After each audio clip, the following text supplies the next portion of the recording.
Weed નામે પ્રસિદ્ધ છે। આ સંસ્થા મહાજન પ્રથા પ્રમાણે સંચાલિત છે। સંસ્થાને મહાજનો દ્વારા દાન પૂરું પાડવામાં આવે છે, જેના આધારે પાંજરાપોળ દ્વારા અનેકવિધ પ્રવૃત્તિઓ થાય છે। જીવદયાના ઉદ્દેશને વરેલી આ પાંજરાપોળમાં પશુઓને સાચવવા ઉપરાંત પણ અનેક પ્રવૃત્તિઓ કરાય છે, જેમાં આ વિસ્તારના ખેડૂતો માટે ઉપયોગી થાય તેવા અવનવા સંશોધનોને પ્રોત્સાહન આપવામાં આવે છે અને આ દરમિયાન કોઈ સારા પરિણામો મળે તો તે ખેડૂતોને દર્શાવી તેના પ્રત્યે જાગૃતિ લાવવા પ્રયત્ન કરે છે। આ ગૌશાળામાં અમારી પાસે લગભગ 50 ગાયો દૂધાળી છે અને સંસ્થાની અંદર અત્યારના 1500 પશુઓ ગોધાણામાં છે અને બીજી જગ્યાએ થઈને કુલ્લે 2500 જેવા પશુઓ અમારી પાસે છે। પશુપાલનની ઉપરાંત મુખ્યત્વે તો પર્યાવરણ અને અહીંયાના જે લોકલ પ્રદેશના જે પશુપાલકોને ખેડૂતો છે એ લોકોને અમે કઈ રીતે ઉપયોગી થઈ શકીએ એને માટે ઇન્ટરનેટ ઉપર બીજી રીતે અદ્યતન માહિતીઓ શોધી અને શક્ય એટલા અખતરા અહીંયા આગળ અમે કરીએ છીએ। રાધનપુર સંસ્થા પાંજરાપોળ દ્વારા દુષ્કાળ સમયે વખતો વખત પશુઓને સાચવી લેવાયા છે। આ ઉપરાંત આજુબાજુના લોકોને પણ પૂરતી મદદ કરાઈ છે। રાધનપુર પાંજરાપોળ ગોધાણા વીડ ખાતે 775 વીઘા જેટલી જમીન છે, જેથી તેઓ આ જમીન પર અવનવા અખતરાઓ કરતા હોય છે। આ માટે તેઓ દેશભરમાં થતા સંશોધનો અને પ્રયોગો વગેરે પર ધ્યાન રાખે છે અને યોગ્ય લાગે તેમજ ઉપયોગી હોય તેવા અખતરાઓને પોતાની જમીન પર કરે છે, જેના પરિણામો જોઈને અહીંના સ્થાનિક ખેડૂતોને પ્રેરણા મળે અને તેઓ આ સંશોધનોની મદદથી વધુને વધુ ઉત્પાદન મેળવી શકે। સંસ્થા દ્વારા આ ઉપરાંત પર્યાવરણ ક્ષેત્રે પણ અનેક પ્રવૃત્તિઓ કરાય છે। સંસ્થાની સારી કામગીરી બદલ તેને અનેક એવોર્ડ અને ઇનામો પણ મળ્યા છે। આ સંસ્થાને અમારા સેક્રેટરી શ્રી વિનુભાઈ ને નરેન્દ્ર મોદી તરફથી 50,000 રૂપિયાનું રોકડ ઇનામ તથા પ્રસ્તુતિપત્ર મળેલું। 2008માં 2009માં તો best Panjrapol of the Gujarat તરીકે પણ અને પ્રસ્તુતિપત્ર મળેલું। એવી રીતે બેસ્ટ ગૌશાળા તરીકે પણ અમને પ્રસ્તુતિપત્ર મળેલું। બાકી નાના મોટા ઘણા બધા સર્ટિફિકેટો મળેલા છે। સંસ્થા દ્વારા ખેડૂતોના હિતમાં આ વખતે ઘઉંના નવા બિયારણનો પ્રયોગ કરવામાં આવ્યો છે। આ બિયારણ ઉત્તર પ્રદેશમાંથી લાવવામાં આવ્યું છે। કુદરત 9, કુદરત 17 અને કુદરત 51 નામના આ બિયારણમાંથી ખૂબ સારા ઘઉં પાક્યા છે, જેનાથી આ વિસ્તારના ખેડૂતો પણ પ્રભાવિત થયા છે। અમારા જાણવામાં આવ્યું કે ઈમેલ દ્વારા અમે આ માહિતી જાણી કે ભાઈ 1 એકરે 25 ક્વિન્ટલથી વધારે ઉપજ આપતા દેશી જાતના ઘઉં અને એનું વાવેતર કરવાથી સારું પરિણામ આવે એટલે અમે એની માહિતી મેળવી। એના પછી એના ઉત્પાદક એટલે કે બીજના પ્રણેતા પ્રકાશસિંહ રઘુવંશીનો સંપર્ક કર્યો। એમને અહીંયા આપણો વિસ્તાર અને જમીન આબોહવા જોવા બોલાવ્યા। તાત્કાલિક એ બધું ગોઠવાયું કે મારો અનુભવ બહુ સારો છે કે આપણે જે ખેડૂત જેટલી મહેનત કરે છે અને જે ઉપજ મેળવે છે એના બદલે જો ફક્ત બિયારણનો ફેર કરવાથી 1.5 ગણી ઉપજ વધારે મળે તો આ ડેફિનેટલી બિયારણ વાવવું જોઈએ અને 100% એમાં સફળતા છે। મને ત્રણેય જાતમાં બહુ સારી જાતો લાગી છે। પાંજરાપોળની આ કામગીરી ખરેખર સરાહનીય છે। તેમની કામગીરીથી પ્રભાવિત થઈ ગુજરાત સરકારે તેને વિવિધ કેટેગરીમાં અનેક વખત એવોર્ડ પણ એનાયત કર્યા છે। ત્યારે પર્યાવરણ અને ખેડૂતોના હિતમાં અત્યારે પણ અનેકવિધ કામગીરી થઈ રહી છે, જે આગામી સમયમાં પણ ખેડૂતો માટે માર્ગદર્શનરૂપ બની રહેશે। કેમેરામેન નરેશ સોલંકી સાથે પ્રજ્ઞા બાલસરા અને તરુણ વાઢેર, VTV, ગોધાણા વીડ। રાધનપુર ખોડાઢોર પાંજરાપોળ સંસ્થા દ્વારા આ વર્ષે પ્રાયોગિક ધોરણે કુદરત શ્રેણીના અલગ અલગ જાતના ઘઉં વાવવામાં આવ્યા છે। આ ઘઉંનો પાક અત્યારે ખેતરોમાં લહેરાઈ રહ્યો છે। ઘઉંના સારા પરિણામો મળતા આજુબાજુના વિસ્તારના ખેડૂતોને અહીં બોલાવવામાં આવ્યા। આપ જે જોઈ રહ્યા છો તે છે કુદરત 9, કુદરત 17 અને કુદરત 51 નામે તૈયાર થયેલા બિયારણના ઘઉં। કુદરત શ્રેણીના બિયારણો ઉત્તર પ્રદેશના બનારસના રહેવાસી પ્રકાશસિંહ રઘુવંશી દ્વારા તૈયાર કરવામાં આવ્યા છે। પ્રકાશસિંહ રઘુવંશીએ પોતાનું જીવન ખેતીને સમર્પિત કરી દીધું છે। તેઓ છેલ્લા ઘણા વર્ષોથી ખેતી ક્ષેત્રે ખેડૂત ઉપયોગી અવનવા સંશોધનો કરી રહ્યા છે। તેમણે બીટી બિયારણોની સામે પરંપરાગત બિયારણો તૈયાર કરવાની ઝુંબેશ ચલાવી છે તેઓ જાત અનુભવ અને પ્રયોગો આધારિત અનાજ, કઠોળ વગેરેના બિયારણ તૈયાર કરે છે. આ બિયારણને વાવ્યા પછી તેમાંથી જે પાક ઉત્પન્ન થાય છે તેને ફરી બિયારણ તરીકે ઉપયોગમાં લઈ શકાય છે, જેથી ખેડૂતોને કંપનીના મોંઘા બિયારણો દર વર્ષે ખરીદવાની જરૂર પડતી નથી. વળી બીટીથી તૈયાર થતા ઉત્પાદનો મનુષ્યો ઉપયોગમાં લે તો તેને પણ લાંબા ગાળે નુકસાન થવાની શક્યતા રહેલી છે, જેથી પ્રકાશસિંહ રઘુવંશીએ ખેડૂતો માટે તેમજ માનવજાત માટે પણ ઉપયોગી સંશોધનો કરેલા છે. તેમના દ્વારા તૈયાર થયેલા બિયારણો ભારતભરમાં અનેક રાજ્યોમાં ઉગાડવામાં આવી રહ્યા છે. તેનાથી મળતી ઉપજથી ખેડૂતો પણ સમૃદ્ધ થયા છે.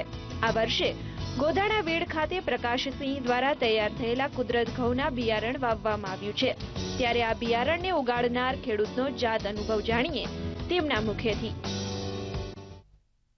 મેં ખુદ પણ આ ઘઉં કુદરત 70 વાવ્યા છે. એની પરિસ્થિતિ પણ આવી જ છે અને ઘઉં અતિશય બહુ સારા છે. અને ત્યાં વાવવાની થોડી વહેલી પ્રક્રિયા હોય તો આ ઘઉં અતિ ઉત્તમ અને સારા ઉપજે, એ 100%ની વાત છે. એક ડુંડામાં 80 થી 110 સુધી અમે કણ આમાં ગણ્યા છે. બાકીના તો 25 થી 50 કણ હોય છે સાદા ઘઉંના, પણ આના અમે 80 થી 110 સુધી ઘઉંના કણ ગણ્યા છે. એ પ્રમાણે જોતા આ ઘઉંમાં લગભગ 1.5 થી 2.5 ગણું તો 100% કહી શકાય એમ. અને આ ઘઉંનું બીજ બહુ સરસ છે અને સારી રીતે ઉપજે છે. પ્રકાશસિંહ દ્વારા તૈયાર થયેલા ઘઉંના બિયારણમાંથી ખૂબ સારું ઉત્પાદન મળ્યું છે. આ બિયારણમાંથી ઉગેલા ઘઉંના છોડની લંબાઈ ઓછી છે, જેના કારણે ભારે પવન હોય ત્યારે આ છોડ નમી પડતા નથી અને ઘઉંને નુકસાન થતું નથી. વળી ઘઉંના કાસલા એટલે કે ડુંડા 8 થી 9 ઇંચની લંબાઈના છે, જે સામાન્ય કરતા લગભગ ડબલ કહી શકાય. સામાન્ય રીતે ઘઉંમાં એક ડુંડામાં એટલે કે કાસામાં 40 થી 50 જેટલા ઘઉંના દાણા જોવા મળે છે, જ્યારે આ ઘઉંમાં 80 થી 100 જેટલા દાણા જોવા મળી રહ્યા છે. વળી આ દાણા મોટા છે, જેથી ખેડૂતોને સરેરાશ ઉત્પાદન લગભગ બમણું મળે તેવું લાગી રહ્યું છે. વળી આ ઘઉંને ઉગાડવા કોઈ ખાસ કાળજીની જરૂર નથી. તેને પણ સાધારણ ઘઉં જેવી જ માવજત આપીને વધારે ઉપજ મેળવી શકાય છે. આ બિયારણ મેં અક્ષરાપુરથી મેં ખુદે વાવ્યું છે અને એનો અક્ષરો મારે પૂરો કરવાનો છે જ. અને મેં એમને કીધું કે તમે આમ પહેરેલું આવો, મેં કીધું પૂંખેલું આપવા. હમણાં એની પાકી બારની મને વીઘે કેટલા મને ઉતરે હું આનું ખડું લ્યું તારે ખબર પડે, જ્યાં સુધી મને ખબર પડે નહીં. આની હમણાં એનો તો આપણે તો કોણ તો કે અમારી ખેડૂતો હમણાં ઘઉં 40% વીઘે ઉતરતા આવે તો આ 60, 70, 80 ડબલ બન વિશ્વાસ છે. અને આનો હજુ હું પૂરો વિશ્વાસ મને ક્યારે આવે એનું બિયારણ હું ખડું લઈને બોરીઓ ભરું તારે ખબર પાકી ઉતર દીધું તો મને કઈ આ મેં જ ભાઈ ડિફરન્સ તો ઘણું લાગે ને. આ તો ડિફરન્સ મોટું લાગે. આ તો ઉમળો મોટો, અમારો ઉમળો આટલો નાનો હોય, આ ઉમળો મોટો હોય, એટલે આનો ડિફરન્સ તો ઘણો મોટો હોય. પણ આનું કાળજી તો એને ટેમે 15 દાડે પાણી પાવવું પડે. પાણી એને 5 થી 6 પાણી પાવવું પડે. અને એની કાળજી સોણિયા ખાતર પછી સાહેબ નખાયું મેં. સોણિયું ખાતર અમે સાહેબ સોણિયું ખાતર તે સોણિયા ખાતરથી ઘઉં પેદા થાય એવો ઓલાથી ઓછો થાય. અને એ આપણી માહિતી સોણિયાથી અક્ષરો હું પૂરો અક્ષરો પછી કરું છું.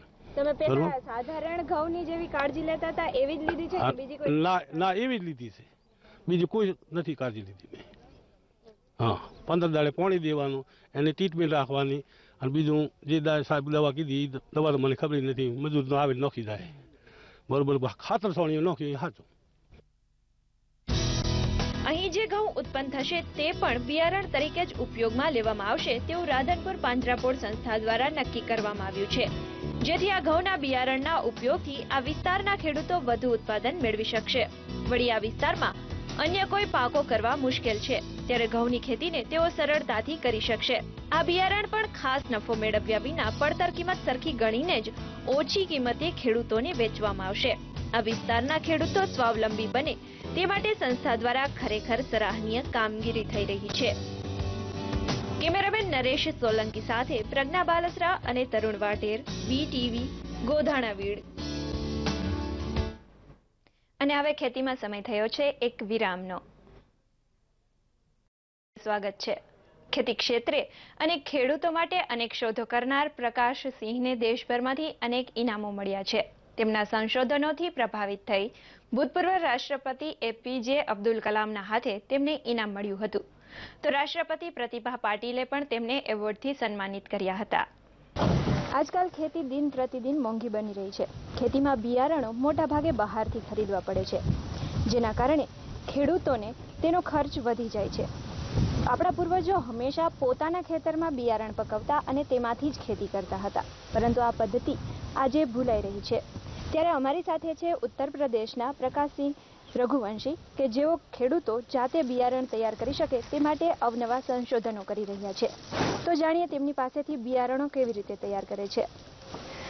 प्रकाश सिंह जी, ये बताइए पहले तो आपको ये विचार कैसे आया कि आपको ये बीज पैदा करने चाहिए? बीज जो है हम मनुष्यों को प्रकृति ने उपहार में दिया है और हमारे देसी बीज विलुप्त हो रहे थे, इसलिए जो है इन देसी बीजों को बचाने का हम किसान भाइयों का धर्म और कर्तव्य बनता है. इसलिए जो है ये हमारे मन में विचार आया कि उन्नत किस्म के बीज, खुशहाली के जो बीज हैं वो धीरे धीरे खत्म होते जा रहे हैं और आए दिन नए नए शोध से विकसित बीज हमारे देश में फैल रहे हैं, जिसमें ज़्यादा बीमारियां हैं और उसमें खर्च ज़्यादा गिर रहे हैं. तो ऐसे बीजों की क्या ज़रूरत है अपने देश में, जब अपने देश में उन्नत किस्म के बीज अपने आप हैं पहले से ही. आप कौन कौन से बीज तैयार करते हैं? हम अभी तक गेहूं, धान, अरहर, मूंग और कुछ सब्जी के उन्नत किस्म के परंपरागत जो आदिकाल से बीज चले आ रहे हैं, उन्हीं फसल समूहों में मैं उन्नत किस्म के पौधों का सिलेक्शन कर करके उसको 6 साल, 7 साल, 8 साल उसका परीक्षण कर रहा हूँ. जो प्रजातियाँ जिस जलवायु में अच्छी उत्पादन हैं और जिसमें कोई बीमारी नहीं है, उस बीज को मैं बढ़ावा दे रहा हूँ. और अपने सभी प्रकार के बीजों का नाम पहचान के लिए मैं कुदरत से दिया हूँ. जैसे ये गेहूँ कुदरत 9 है, कुदरत 9. अब हम आज यहाँ पाटन जिले में राधनपुरा में हैं और यहाँ पर 40 एकड़ में लगाया हुआ है यह वैरायटी. और यहाँ के किसानों का अनुभव है, यहाँ के लोगों का कहना है कि यह सर्वश्रेष्ठ और सर्वमान्य प्रजाति होगी. इसी तरह से हम भारत देश के 12-13 प्रांतों में लाखों किसानों को 25 ग्राम, 50 ग्राम यथाशक्ति 100 ग्राम का पैकेट बना बना करके निःशुल्क बीज देता हूँ कि आप परीक्षण कीजिए. अगर आपके जलवायु भूमि में अच्छी उत्पादन दे रही है तो आप भी बीज से बीज बना करके लगाइए. आप भी 10-5 किसान को निःशुल्क में बीज बांटिए, ताकि घर घर हर किसान परिवार के घर में देसी बीज का भंडार हो जाए. इसलिए मैं काम वर्ष 1995 से कर रहा हूँ. अच्छा, आपका ये बीज कितने सालों तक काम आएगा? यह बीज अगर किसान ध्यान करें तो शुद्धता अगर मेंटेन करते रहें तो यह बीज से बीज लगभग 10 साल 15 साल तक किसान जो है इसका प्रयोग कर सकता है. बीज बनाने की जो पद्धति है, प्रक्रिया है, आनुवांशिक गुणों युक्त पौधों का वो सिलेक्शन करते जाएं तो 10 साल 20 साल 25 साल तक जो है इन बीजों का प्रयोग कर सकते हैं. उनको बीज बाजार में खरीदने की जरूरत नहीं है. ये आपके बीज का सक्सेस रेशियो कितना है? अब यह प्रजाति देखिए जहाँ असिंचित है, पानी का साधन नहीं है, एक बार बरसात अगर हो गई तो ऐसे भी जगह जो है यह 10-12 कुंटल उत्पादन दे रहा है 1 एकड़ में. और जहाँ पानी का साधन है, समय से अगर बुआई हो गई और प्रकृति साथ दे दिया तो 20 से लेकर के 30 कुंटल 20 से 30 कुंटल पर एकड़ यह बीज जो है उत्पादन दे रहा है. अच्छा, आप गुजरात में कौन कौन से बीज की पैदावार करवा रहे हैं? हम गुजरात में सन 2004 से और आज 2011 के बीच में हम यहाँ अरहर कुदरत 3, अरहर कुदरत चमत्कार, तुअर दाल और गेहूँ और धान, इन 3-4 प्रजातियों का बीज में जैसे कि साबरकाठा, आनंद, बड़ौदा के आसपास, राजकोट, सुरेंद्र नगर, ऐसे किसानों को थोड़ा थोड़ा बीज दिया हूँ जो किसान बीज से बीज बना करके अधिक उत्पादन ले रहे हैं. हमारी धान की एक प्रजाति है कुदरत 2 जो कि खुशबूदार चावल है, मीठा मुलायम है और अब बहुत अच्छा उत्पादन दे रहा है. साबरकाठा में एक रजनीकांत भाई हैं, वो 4-5 साल से उस प्रजाति को लगा करके लाभ उठा रहे हैं. अच्छा, आपके गेहूं, जैसे इस खेत में गेहूं लगाए हैं जी, तो आपके गेहूं और नॉर्मल गेहूं उनमें फर्क क्या है? फर्क ये है कि हमारा तो सबसे बड़ा ये है कि पौधा छोटा है 80-85 सेंटीमीटर का पौधा है, जिससे कि तेज हवा चलने पर पौधा गिरेगा नहीं। बाल की लंबाई आप ये देख रहे हैं कि ये 8 से 9 इंच है और एक बाल में 70-75 दाने हैं। 1000 दाने का वजन जो है इसका 70-72 ग्राम है, जबकि सामान्य प्रजातियां जो यहाँ की हैं उसका हाइट बड़ा होता है, पौधा गिर जाता है और एक बाल में 35-40 दाने आते हैं। उनके 1000 दाने का वेट जो है 40-45-50 ग्राम है। तो कुल मिला जुला करके उन प्रजातियों से 1.5 से 2 गुना ज़्यादा ही उत्पादन क्षमता की ये प्रजातियां हैं और देसी है। अच्छा, आप ये बोल रहे हैं ये सब अच्छे से उत्पादन मिल रहा है वगैरह वगैरह, तो नॉर्मल से इसकी ज्यादा केयर करनी पड़ती है या नॉर्मल गेहूं की तरह ही? बस सेम उसी तरह से, केवल उसी तरह से जिस तरह से वो यहाँ भी वो प्रजातियां इनके फार्म में लगाई गई है और उसी पद्धति से इसको भी लगाए हैं। प्रजाति में ऐसे गुण हैं इसलिए जो है उत्पादन जाते हैं। अच्छा, ये ऑर्गेनिक में आएगा या फिर वो? नहीं, हम तो किसानों को सलाह देते हैं कि आप लोग जो है प्राकृतिक खेती कीजिए और ऑर्गेनिक करिए। ऑर्गेनिक अंग्रेजी शब्द है, प्राकृतिक हिंदी शब्द है। तो हमें जो फसल जो ये अपना दे रहा है, हम दाना ले लें और इसका जो बायोमास है फिर हम किसी तरह से इसी खेत में दे दें और फसल चक्र अपनाएं। एक ही खेत में बार बार एक ही फसल न उगाएं, ताकि एक ही चीज उगाएंगे तो जो पोषक तत्व इसको चाहिए वो दूसरे को, तो उससे भी उत्पादन में कमी आती है। इसलिए किसान भाई फसल चक्र अपनावें और अपने खेतों में मूंग है, ढैंचा है, इसकी मल्चिंग करें, मिट्टी में मिला करके सड़ा करके हरी खाद बनावें और पशु का गोबर, गाय का गोबर भी खेतों में डालें और जो है वर्मी कंपोस्ट बनावें। गोमूत्र, गाय का गोबर इस और कई वनस्पतियों के पत्तियों को 10-15 दिन जो है पानी में सड़ा करके उसका भी जो है जगह जगह अलग अलग पद्धति से तकनीकी से लोग अमृत पानी, जीवामृत बना रहे हैं, उसका 3 बार स्प्रे करें तो हमें रासायनिक खाद और कीटनाशक दवा डालने की जरूरत है। अच्छा, हम ये पूछना चाहते हैं, अगर कोई किसान आपके बीज का उपयोग करना चाहते हैं जी, तो वो कैसे आपके पास से? ये तो हमारे सौभाग्य की बात है, देश का कोई भी किसान, हमारे पास प्रमाण भी है, किसान हमें फोन करते हैं तो हम उनको किसी न किसी तरह से डाक द्वारा, कोरियर द्वारा या ट्रांसपोर्ट द्वारा छोटे छोटे पैकेट बना करके उनको मैं बीज भेज देता हूं कि आप इससे बीज बना लीजिए और आप अपने गांव में फैला दीजिए।